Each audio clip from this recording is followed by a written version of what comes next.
नमस्कार। हम बात कर रहे थे गणित और गणित में प्रश्नावली 4.2 है। हमारी एक क्लास 4.1 की हो गई और उसी में हमारी क्लास है वो कंप्लीट हो गई थी। अब 4.2 है, उससे पहले हमारे गुणधर्म है कुछ किसके, सारणिक के गुणधर्म है, सारणिक के गुणधर्म। अब ये गुणधर्म है, इसी के आधार पे हमारी प्रश्नावली रहेगी कंप्लीट। तो सारणिक के गुणधर्म है वो लगभग 5 या 6 गुणधर्म है और इन्हीं के आधार पे हमारी पूरी प्रश्नावली चलती है। पहला गुणधर्म है कि किसी सारणिक की पंक्तियों तथा स्तंभों, पंक्ति तथा स्तंभों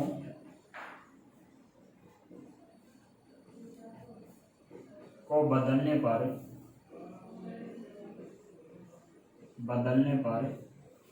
सारणिक के मान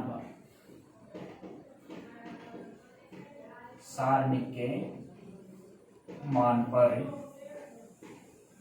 कोई प्रभाव नहीं पड़ता है, मान पर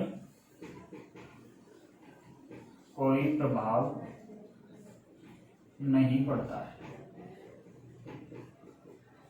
कोई प्रभाव नहीं पड़ता है। कहने का मतलब क्या है भाई, मान लीजिए आपके पास कोई भी एक ए सारणिक है, कोई भी क्या है, ए सारणिक है, और उसमें हम क्या करें, जैसे मैं इसको लिख दूं A1 A2 A3, B1 B2 B3 C1 C2 और C3। ये हमारी 3x3 क्रम की क्या है, एक सारणिक है। ठीक है, अगर इसकी पंक्ति देखें तो ये हमारी क्या कहलाएगी, R1 कहलाएगी, ये क्या कहलाएगी, R2 कहलाएगी, ये क्या कहलाएगी, R3 कहलाएगी। ये स्तंभ की बात करें तो ये C1 C2 और ये C3। इनकी अच्छी तरह से बात हमारी मैट्रिक्स में हो चुकी है। तो ये हमारे पास 3 पंक्ति है, 3 स्तंभ है। ठीक है, अब ये कह रहा है कि किसी सारणिक की पंक्तियों को अगर आप स्तंभ बना दो और स्तंभों को क्या बना दो, पंक्ति बना दो। जैसे इसी मैट्रिक्स में इस सारणिक का मान है, मान लीजिए आपके पास 50 आ गया। अब यहाँ आएगा नहीं 50 क्योंकि 1 A2 A3 चर है आपके। इसका मान कितना आ गया, इसका कहने का मतलब समझा रहा हूं आपको कि किसी सारणिक की पंक्तियों तथा स्तंभों को बदलने पर सारणिक के मान पर कोई प्रभाव नहीं पड़ता है। ठीक है, तो यहाँ से देखा कि भाई सारणिक का मान कितना आ गया, 50 आ गया। तो अब क्या करते हैं, इससे नई सारणिक बनाते हैं, उसको नाम दे देता हूं मैं A डैश। और A डैश में क्या करेंगे, पंक्ति को स्तंभ बना दो और स्तंभ को क्या बना दो, पंक्ति बना दो। तो ये B1 B2 और B3, ये हो जाएगा आपका C1 C2 और C3। तो ये कह रहा है कि ये सारणिक A थी और ये नई सारणिक हमने क्या की, इसकी पंक्तियों को किसमें बदल दिया, स्तंभों में बदल दिया। तो यहाँ से जो प्राप्त सारणिक हुई इसका मान भी क्या आएगा, आपका 50 ही आएगा। तो गुणधर्म नंबर 1 ये कहता है कि किसी सारणिक की पंक्तियों को स्तंभों में और स्तंभों को किसमें बदल दें, हम पंक्तियों में बदल दें, तो सारणिक के मान पर कोई प्रभाव नहीं पड़ता। ठीक है, अब देखो इसको एक एग्जाम्पल से समझते हैं। तो यहाँ से ये कह दिया कि भाई ए सारणिक का मान है और ए डैश सारणिक का मान है, वो दोनों क्या रहेंगे, बराबर रहेंगे। तो यहाँ से कह सकते हैं कि ए सारणिक बराबर क्या आएगा, ए डैश आएगा। ठीक है, यहाँ लिख देता हूँ इसको मैं, तो भाई ए सारणिक बराबर क्या आएगा, ए डैश सारणिक का मान आएगा। अब देखो इसका एक संख्यात्मक एग्जाम्पल लेके समझते हैं। इसका क्या लेते हैं हम, संख्यात्मक एग्जाम्पल लेते हैं। जैसे हमने एक सारणिक ले ली ए, और ए सारणिक है वो 2x2 क्रम की भी हो सकती है, 3x3 क्रम की भी हो सकती है। तो जैसे मैंने 2x2 क्रम की एक सारणिक ले ली, 2 3 और यहाँ ले लिया 3 और 5, ये हमारी एक सारणिक है। अब यहाँ से क्या करते हैं, इस पे ये रूल लगाते हैं कि किसी सारणिक की पंक्तियों को स्तंभ में, स्तंभ को सारणिक में। तो यहाँ से पहले तो ये सारणिक है, इसका मान निकालो कितना आएगा। तो ए सारणिक का मान निकालेंगे, तो ए सारणिक का मान निकालना सीख रखा है, मुख्य विकर्ण के गुणनफल और गौण विकर्ण के गुणनफल का अंतर, वो क्या होता है, सारणिक का मान। तो ये कितना हो गया, 5 दूनी 10 और माइनस के 9 बराबर ए सारणिक है, उसका मान कितना आ गया आपके पास 1। अब क्या करता हूँ इसमें, मैं इससे नई सारणिक बनाता हूँ ए डैश। नई सारणी क्या बनाता हूँ, ए डैश बनाता हूँ। और ए डैश में क्या करेंगे, इसकी पंक्ति है उसको स्तंभ में बदल देंगे, स्तंभ उसको पंक्ति में। तो ये पंक्ति है, इसको क्या कर दो, स्तंभ बना दो, 2 3। ये पंक्ति है, इसको भी क्या कर दो, स्तंभ बना दो, 3 5 आ गया। अब इस सारणी का मान निकालते हैं, तो ए डैश सारणी का मान निकालेंगे तो वो कितना आएगा, इन दोनों का गुणनफल, ये दोनों का गुणनफल, ठीक है। तो यहाँ से कितना बनेगा, 5 दूनी 10 माइनस 9, तो यहाँ से ए डैश सारणी का मान है उसका मान भी कितना आ गया 1। तो ये समीकरण 1 व 2 से, तो यहाँ लिख देंगे समीकरण 1 व 2 से, समीकरण 1 व 2 से यहाँ से क्या मिला, a बराबर ए डैश, यानी ए सारणी का मान है वो किसके बराबर है, ए डैश सारणी के मान के बराबर है। तो ये हमारा क्या हो गया, गुणोत्तर नंबर 1 हो गया कि भाई किसी भी सारणी की पंक्तियों को आप स्तंभ में बदल दो या स्तंभ उसको किस में बदल दो, पंक्तियों में बदल दो, तो ये हमारे सारणी के मान पे कोई प्रभाव नहीं आएगा। यहाँ भी देखो 1 आ रहा था और यहाँ भी कितना आ रहा था, 1 आ रहा था, ठीक है। तो गुणोत्तर नंबर 1 आपका ये हो गया। और इसी के बेस पे हमारा एग्जाम्पल नंबर फर्स्ट है। देखो इस गुणोत्तर के आधार पे आपका एग्जाम्पल नंबर फर्स्ट है, उसको देखते हैं। तो एग्जाम्पल नंबर फर्स्ट है, उसमें आपको एक सारणी दे रखी है, सारणी को डेल से दर्शा रखा है, किसी से भी सिंबल से दर्शा सकता है, और उसके मान है आपके पास 2 माइनस के 3 और 5, 2 माइनस के 3 और 5, फिर है 6 0 और 4, 6 0 और 4, 1 5 और माइनस के 7। ये हमारी कोई भी एक सारणी है, उसका नाम है डेल। तो सबसे पहले क्या करते हैं, इस सारणी का मान हम ज्ञात कर लेते हैं, और फिर क्या करेंगे, इसकी पंक्तियों को स्तंभों में और स्तंभों को किस में चेंज करेंगे, पंक्तियों में चेंज करेंगे, फिर उसका मान निकालेंगे, दोनों का मान क्या होना चाहिए, बराबर है। तो गुणोत्तर नंबर 1 है, उसका सत्यापन इसमें आपको करना है। तो ये प्रश्न हमारा यह है कि गुणोत्तर नंबर 1 का सत्यापन कीजिए, गुणोत्तर फर्स्ट का सत्यापन कीजिए, क्या कीजिए, सत्यापन कीजिए। तो गुणोत्तर नंबर 1 का सत्यापन करना है, इसका मतलब क्या हो गया, गुणोत्तर नंबर 1 क्या है, पंक्ति को स्तंभ में, स्तंभ को पंक्ति में बदलते हैं, तो सारणिकों के मान पर, यानी लिखना सारणिकों के मानों पर कोई प्रभाव नहीं पड़ता। सारणिकों कैसे, इस सारणी को और जो प्राप्त होगी उन दोनों में अंतर निकलेगा। तो इस सारणी का मान निकालो आप, डेल बराबर किसी भी से भी निकाल लो, R1 के अनुसार, R1 के अनुसार। मैंने फर्स्ट क्लास में आपको इसमें बताया था कि 3 इंटू 3 क्रम की सारणी है, तो उसके 6 प्रकार से मान निकाल सकते हैं, R1 के अनुसार प्रसार करके, R2 के अनुसार प्रसार करके, R3 के अनुसार प्रसार करके। एक तरीका तो ये हो गया। दूसरा था C1 के अकॉर्डिंग प्रसार करके, C2 के अकॉर्डिंग प्रसार करके और C3 के अकॉर्डिंग प्रसार करके। तो 6 प्रकार से निकाल सकते हैं, कोई सा भी निकाल लो। दूसरा तरीका ये भी लिखा था कि भाई जिस पंक्ति या स्तंभ में शून्य की संख्या ज्यादा है उसके अनुसार प्रसार करते हैं तो सारणी का मान जल्दी मिल जाता है। तो इसमें किसी में आपको शून्य नहीं दिखाई दे रहा, एक है, तो इसके अकॉर्डिंग करोगे तो बेनिफिट हो सकता है। बाकी आप फर्स्ट से भी याद कर सकते हो। तो फर्स्ट वाले से R1 के अनुसार करूंगा, तो 2 तो ऐसे कैसे, ये एलिमेंट। अब यहाँ देखो ये 11 है ना, 11 की पोजीशन भी स्थित है, तो इसके चिन्ह का निर्धारण करेंगे। तो चिन्ह के निर्धारण के लिए मैंने आपको बताया था -1 की पावर i प्लस j होता है। यहाँ i का मान देखो 1 है, j का मान भी कितना है, 1 है, तो 1 और 1 को जोड़ोगे 2, यानी -1 की घात जब भी सम मिलेगी तब तो आपको प्लस का लिखना है, और विषम मिलेगी तो माइनस का। इसकी पूरी डिटेल पिछली क्लास में हमारी हो चुकी है। तो यहाँ से कितना आ जाएगा 2, और फिर ये सारणी लिखो। अब 2 जिस पंक्ति में स्थित है, जिस स्तंभ में, उसको छोड़ दो, इसके अलावा शेष बच गए उसको लिखो। तो ये हो गया 0 4 5 और माइनस के 7।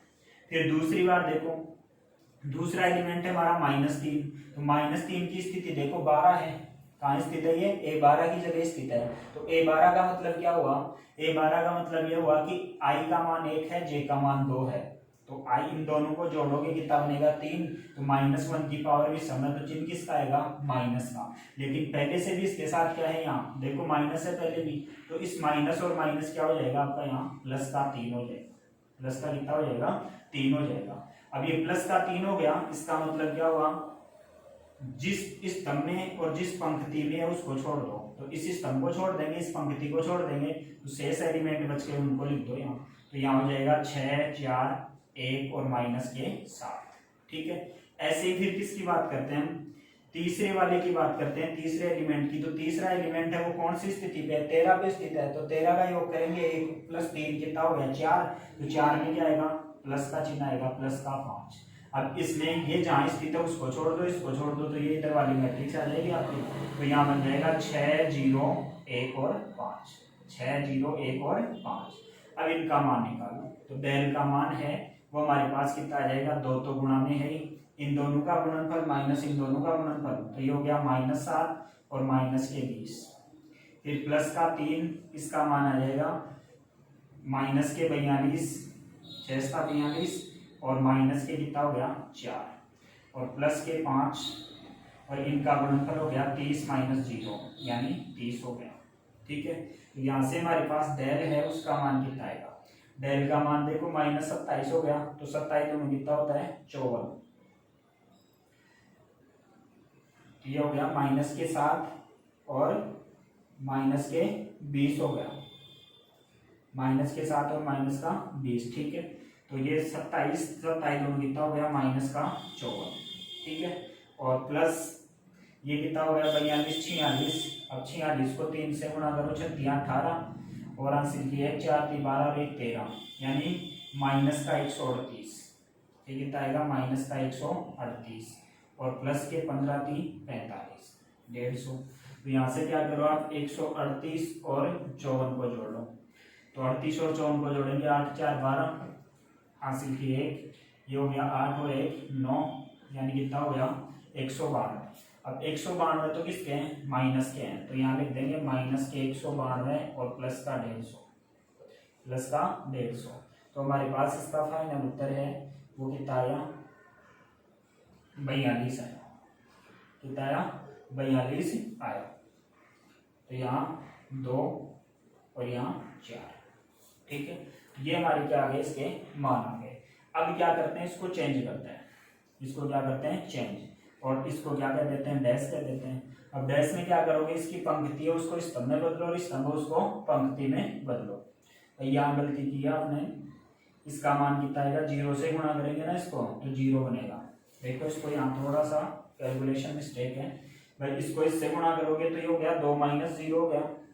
ठीक है, और ये 3 × 42 - 4 हो गया, और नेक्स्ट है हमारा 30 5 और 30 - 0 हो गया। ठीक है, तो इसको करो, इसको करेंगे तो ये कितना हो गया 40 दूनी 20 दूनी 40 और ये कितना आया था -138 और ये कितना आया था हमारा प्लस का 150। ठीक है, तो इसको जोड़ेंगे तो कितना हो गया 40 30 70 माइनस के 178 और प्लस का 150। ठीक है, तो आपके पास कितना आ गया -28 आ गया, कितना आ गया -28। अब दूसरे में क्या करना है, इसकी जो पंक्तियां दे रखी हैं उसको स्तंभ में बदलना है, स्तंभ उसको किसमें बदलना है, पंक्तियों में बदलना है। बदलो, तो यहाँ से डैश बना देंगे, डैश कितना बन गया 2 - 3 और 5। ठीक है, यहाँ से हो गया 6 0 और 4, ये हो गया 1 5 और -7। अब यहाँ भी इसका किसी के अकॉर्डिंग भी प्रसार कर सकते हो आप, तो जैसे R1 के अनुसार प्रसार कर दिया, R1 के अनुसार, R1 के अनुसार जब इसका प्रसार करेंगे तो पहला एलिमेंट कौन आएगा 2 जिस पंक्ति जिस स्तंभ में उसको छोड़ दो तो कितना आ जाएगा 0 5 4 और -7। ठीक है, फिर दूसरे का चिन्ह कैसा आता है माइनस का। अब क्या करोगे, इसको छोड़ दो, यानी इसको छोड़ दो और इस पंक्ति को छोड़ दो, तो शेष बच जाएंगे वो आ जाएंगे। यहाँ से कितना जाएगा -3, यहाँ से कितना आ गया 5, ये आ गया 5 और ये -7। ठीक है, तीसरे एलिमेंट की लेंगे तो तीसरे एलिमेंट के लिए चिन्ह कैसा आएगा 13 का योग कितना होगा सम होता है, तो यहाँ इसका क्या आ जाएगा +1, तो +1 इसका मतलब इसको छोड़ दो शेष बच गया उसको लिख दो, तो कितना आ जाएगा -3 और 0 5 और 4। ये हमारे पास किसका मान आ गया R1 के अनुसार। हमने इसका प्रसार किया डेल डैश का, तो डेल डैश की वैल्यू आ गई। अब डेल डैश की वैल्यू आ गई तो यहाँ से डेल डैश से उसकी वैल्यू निकालेंगे, तो वही कितना हो जाएगा, यहाँ से 2 तो गुणा में है, ये हो गया 0 - 20।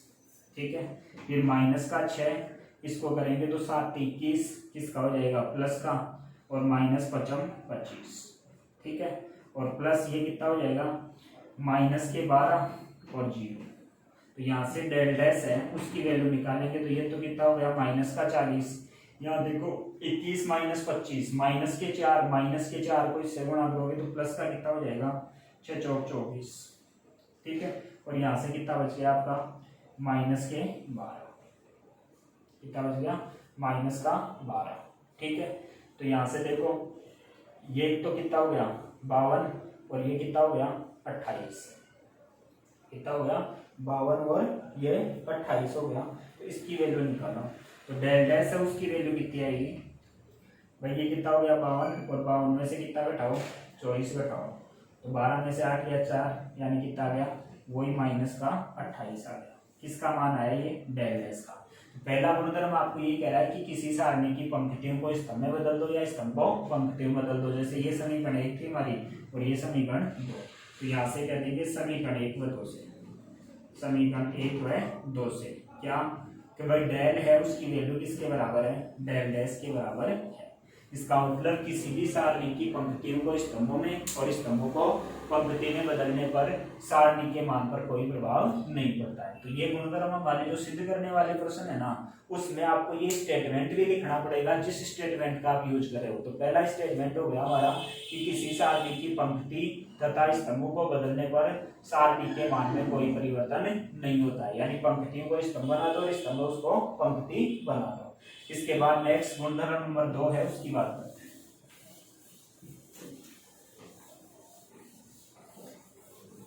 तो गुणधर्म नंबर 2 है वो आपको ये कह रहा है कि किसी सारणी की दो पंक्ति या दो स्तंभों को परस्पर बदलने पर सारणी के संख्यात्मक मान वही रहता है, लेकिन क्या हो जाता है चिन्ह चेंज हो जाता है। तो गुणधर्म नंबर 2 कह रहा है किसी सारणी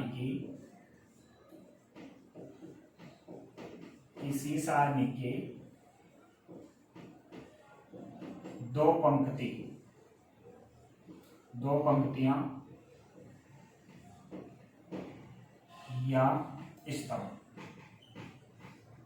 या स्तंभों को परस्पर बदलने पर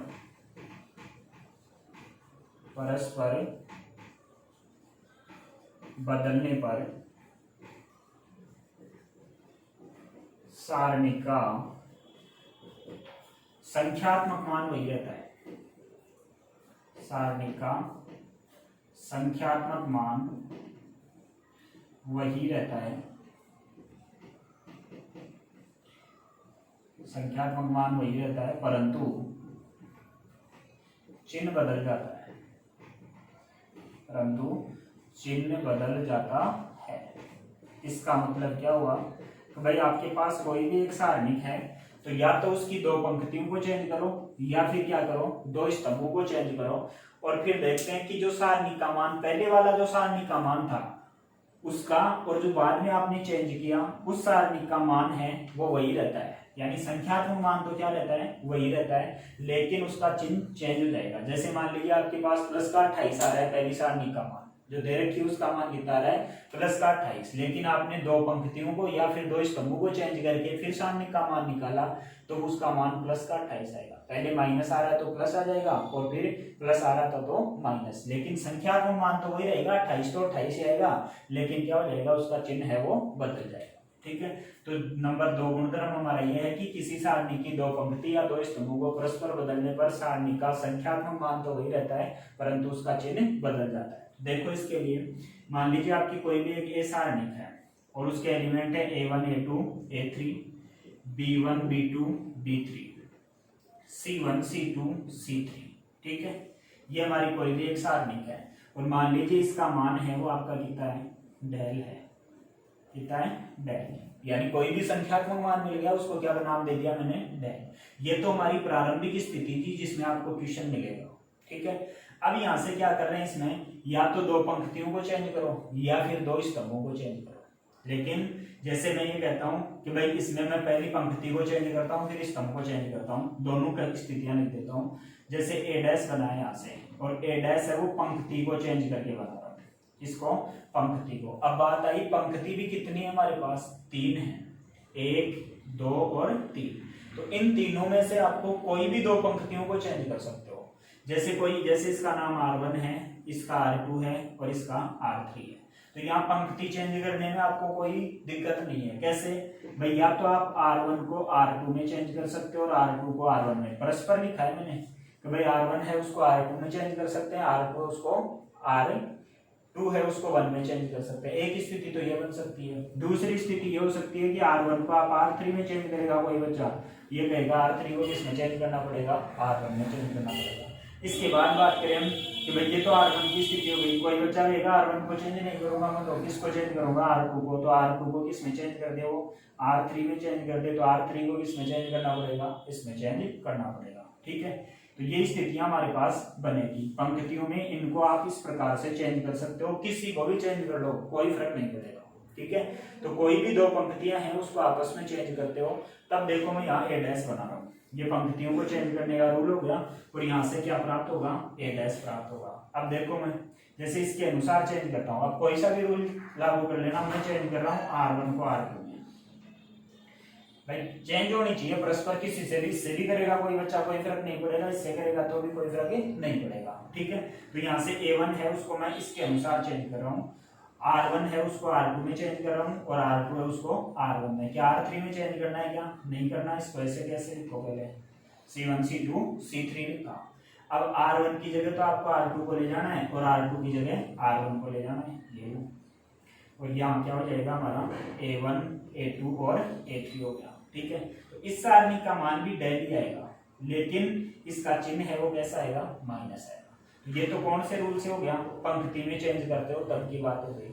अब कोई बच्चा कहेगा कि मैं पंक्तियों में चेंज नहीं करूंगा, मैं तो किस में चेंज करूंगा, स्तंभों में चेंज करूंगा। स्तंभों में चेंज करके देख लेंगे, तो स्तंभ चेंज, स्तंभों में बदलाव कैसे करेंगे, तो स्तंभों में C1 को किस में चेंज कर सकते हो, C2 में कर सकते हो, और C2 है उसको किस में चेंज कर सकते हो, C3 में चेंज कर सकते हो।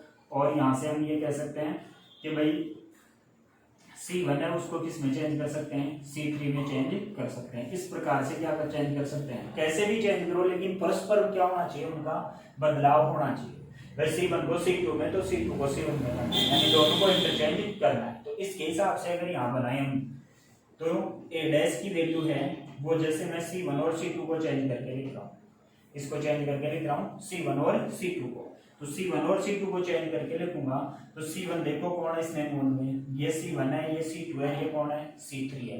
तो C1 C2 को चेंज कर रहा हूँ, तो यहाँ क्या आ जाएगा, A2 B2 C2, यहाँ हो जाएगा A1 B1 और C1। C3 में कोई चेंज नहीं है, ऐसे कैसे लिखो। ठीक है, तो इस सारणी का जो संख्यात्मक मान आएगा वो भी कितना आएगा, डेली आएगा, लेकिन इसका भी चिन्ह कैसा आएगा, माइनस। तो यहाँ से आल ओवर हम ये बात कह सकते हैं कि किसी सारणी में दो पंक्ति या दो स्तंभ हैं, उनको अगर हम परस्पर बदल दिया जाए, तो परस्पर बदलेंगे तो क्या होगा, सारणी का संख्यात्मक मान तो वही रहता है, डेल का तो डेल ही रहता है, लेकिन उसमें क्या हो जाएगा, चिन्ह है वो चेंज हो जाएगा। ठीक है, अब देखिए इसके आधार पर प्रश्न देखते हैं। तो ये बातें आप साथ ही साथ लिखते रहो, या फिर जो वीडियो को पॉज करके भी इनको लिख सकते हो। तो देखिए इसका संख्यात्मक एग्जाम्पल हो लेते हैं। तो संख्यात्मक एग्जाम्पल में जैसे हम 2x2 क्रम की या 3x3 क्रम की, जैसे एक सारणी ले लिया आपने और उसका मान ले लिया 1 5 2 और 7, ये आपकी 2x2 क्रम की सारणी है। अब यहाँ से क्या कर रहे हैं, इसमें हम इसका पहले तो मान निकालो ए सारणी का। तो ए सारणी का मान निकालेंगे कितना हो जाएगा, ये हो गया 7 माइनस के 12 और बराबर कितना आ गया, माइनस का 5। ये तो हमारी ओरिजिनल जो सारणी दे रखी थी उसकी वैल्यू हमने निकाली, उसका मान हमारे पास आ गया। इसके बाद हम क्या करते हैं, या तो पंक्तियों में चेंज करते हैं या स्तंभों में, दोनों को चेंज करके देख लेते हैं एक बार। तो यहाँ से ए डैश किया, पंक्ति चेंज की मैंने, क्या की, पंक्ति, R1 को R2 और R2 को R1 चेंज किया। पंक्ति में क्या किया, R1 को तो चेंज किया R2 में, और R2 को चेंज किया R1 में। तो यहाँ से बन जाएगी 2 7 1 और 5। ठीक है, इसकी वैल्यू निकालेंगे, कितना हो गया, ये 10, और भाई इसको चेंज किया तो 2 7 और ये हो गया 1 5। ठीक है, ये 7 माइनस 10 था भाई यहाँ, तो 7 माइनस 10 कितना आ जाएगा, -3। तो यहाँ से कितना आएगा, 10 माइनस 7, यहाँ कितना आया, प्लस का 3। देखो हमने ये तो कहा था कि भाई संख्यात्मक मान तो वही रहेगा, 3 है, यहाँ भी कितना है 3, लेकिन चिन्ह विपरीत है। यहाँ तो देखो किसका आ रहा है, ये माइनस का, इसमें किसका आ रहा है, प्लस का। तो यहाँ से हम ये कह सकते हैं कि a बराबर कितना आया, माइनस का a डैश, यानी संख्यात्मक मान तो बराबर है, लेकिन चिन्ह है वो कैसा है, विपरीत है। ये तो किस में चेंज करके देखा हमने, पंक्ति में। ठीक है, तो वहां पंक्ति स्तंभ दोनों में नहीं करना, एक में ही करना है, या तो पंक्ति में करो या स्तंभ, लेकिन यहाँ दोनों बता देता हूँ।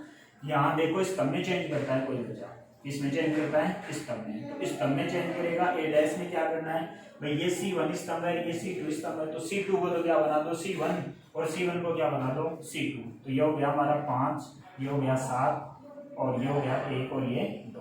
अब इसका मान निकालो, इसका मान निकालेंगे कितना हो गया 10 - 7 यानी प्लस का 3 आ गया। देखो यहाँ माइनस का 3 था और ये कितना आ गया प्लस का 3 आ गया। तो इस स्थिति में हम क्या कह सकते हैं कि a बराबर माइनस का a है। तो गुणधर्म नंबर 2 ये कहता है कि किसी भी सारणी की दो पंक्ति या दो स्तंभों को परस्पर बदलने पर सारणी का संख्यात्मक मान वही रहता है, लेकिन उसका क्या हो जाता है चिन्ह बदल जाता है। तो ये हमारा गुणधर्म नंबर 2 था। और इसके बेस पे आपका एग्जाम्पल नंबर 2 है, उसको आप करोगे 3x3 क्रम की सारणी दे रखी है, तो उसमें क्या करना, पहले तो जो दे रखी सारणी को उसका मान निकाल लेना और फिर क्या करना उसकी कोई भी दो पंक्तियों को चेंज कर लेना और फिर सारणी का मान निकालना। दोनों के संख्यात्मक मान तो बराबर आएंगे लेकिन उनके चिन्ह कैसे आएंगे, विपरीत आएंगे। तो एग्जाम्पल नंबर 3 है वो आप लोग करेंगे। इसके बाद देखें गुणधर्म नंबर 3 है इसका। तो गुणधर्म नंबर 3 है वो आपको ये कहता है कि किसी सारणी की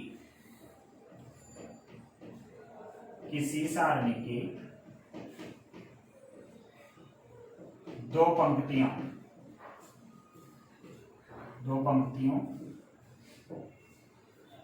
किसी सारणी की दो पंक्तियां या दो स्तंभ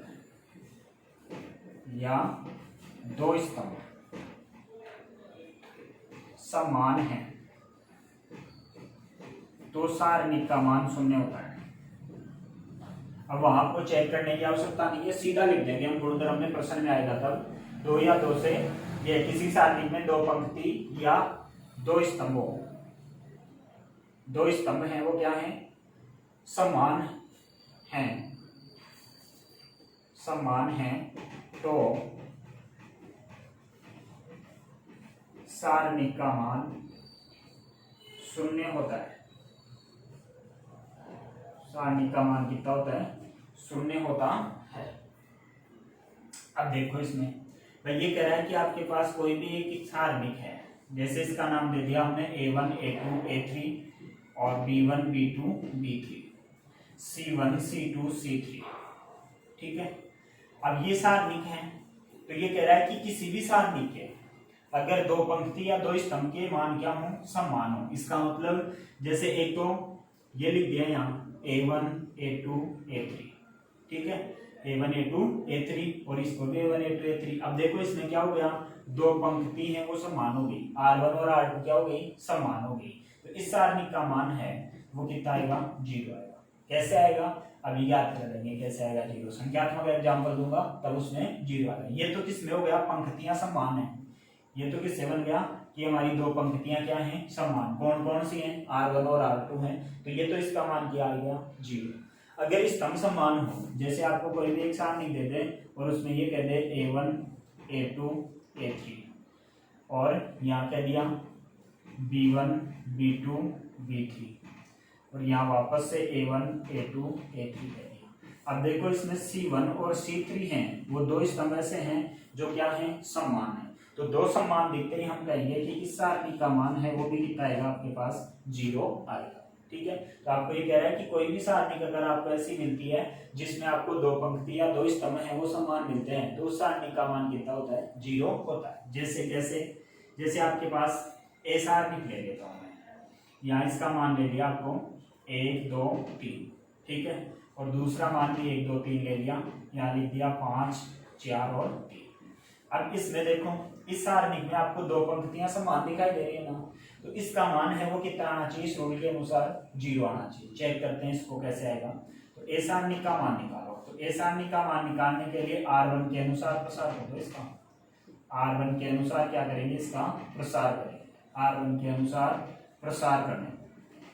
R1 के अनुसार करेंगे तो पहला एलिमेंट ऐसे कैसे, तो पहला एलिमेंट ले रहे हैं इसको छोड़ देंगे, इसको छोड़ देंगे कितना आ गया 2 3 4 और 3। दूसरी बार माइनस का 2 इसका मतलब इसको छोड़ दो, इसको छोड़ दो और इसको छोड़ दो, क्या बच गया 1 3 5 और 3, ठीक है। तीसरी बार तीसरा एलिमेंट ले रहे हैं तो तीसरे स्तंभ को छोड़ देना ये तो। अब क्या बच गया ये आ गया प्लस का 3 और यहाँ से कितना हो गया हमारा 1 2 और 5 और 4, कितना हो गया 5 और 4। अब इसकी वैल्यू निकालो।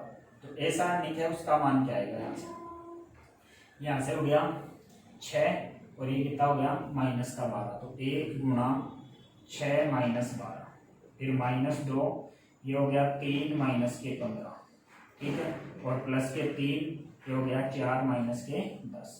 तो यहाँ से कैलकुलेट करेंगे तो माइनस का 6, यहाँ से कितना बच जाएगा माइनस का 12, तो माइनस के 12 और प्लस के 2 कितना हो गया प्लस का 24, ठीक है।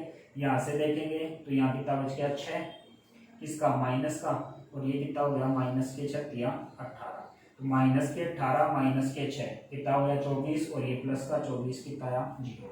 और हमने भी ये कहा था कि कोई भी सारणिक है उसकी दो पंक्तियां या फिर दो स्तंभ हैं वो कैसे हैं समान हैं, तो उस सारणी का मान क्या होता है 0। देखो ये 0 आ रहा है, ठीक है। तो इस प्रकार से गुणधर्म नंबर 3 हमारा ये हो गया कि किसी सारणी की दो पंक्तियां या दो स्तंभ समान हैं तो उस सारणी का मान क्या होता है 0। तो इसका भी आपको एग्जाम्पल दे रखा है, उसको आप हल करोगे। तो यहाँ हमारे 3 गुणधर्म हैं, उनकी बात हो गई क्या कि भाई किसी भी सारणिक में सबसे पहले हमने बात की थी गुणधर्म नंबर 1 की। गुणधर्म नंबर 1 में ये कहा कि किसी सारणी की पंक्तियों को स्तंभों में और स्तंभों को पंक्तियों में बदल दें तो सारणी के मान पर कोई प्रभाव नहीं पड़ता, सेम मान आता है। दूसरी बार ये कहा कि किसी सारणी की दो पंक्ति या दो स्तंभों को परस्पर बदल दिया जाए, किसी सारणी की दो पंक्ति और दो स्तंभों को परस्पर बदल दिया जाए तो सारणी का संख्यात्मक मान तो वही रहता है लेकिन उनका क्या हो जाता है चिन्ह बदल जाता है, प्लस का आ रहा है तो माइनस का आएगा, माइनस आ रहा है तो प्लस आएगा। तीसरा गुणधर्म हो गया कि किसी सारणी की दो पंक्तियां या दो स्तंभ समान हैं तो सारणी का मान क्या होता है 0 होता है। बाकी 3 गुणधर्म हैं वो हम अगले क्लास में करेंगे और इसके बाद में इसके प्रश्न करेंगे। तो इन 3 गुणधर्मों से संबंधित जो एग्जाम्पल हैं उनको आप करोगे, ठीक है। तो आज के लिए इतना ही, धन्यवाद।